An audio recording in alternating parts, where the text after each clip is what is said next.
The BradyPrinter A8500 Automated Print and Apply is the new standard for productivity, usability, and precision. How do you assemble this printer? Well, we're here to help. Begin by attaching the platform base to the A8500. Screw in the 4 bolts located on the bottom corners of the unit.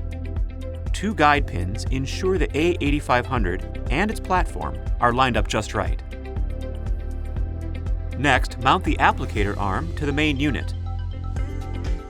Slide it onto the corresponding mounting pins located on the side of the A8500. Plug in the RS-232 connector cord to the A8500. Close the applicator, then tighten the knurled knob to secure the arm to the printer. To mount the air regulator located beside the connectivity ports, begin by aligning and screwing 2 bolts on the mounting plate to the right side of the printer.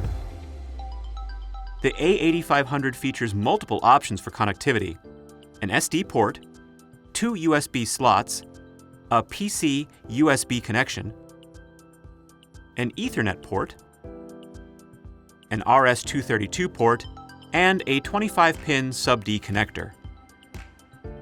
Are you looking to load your materials or having troubleshooting issues?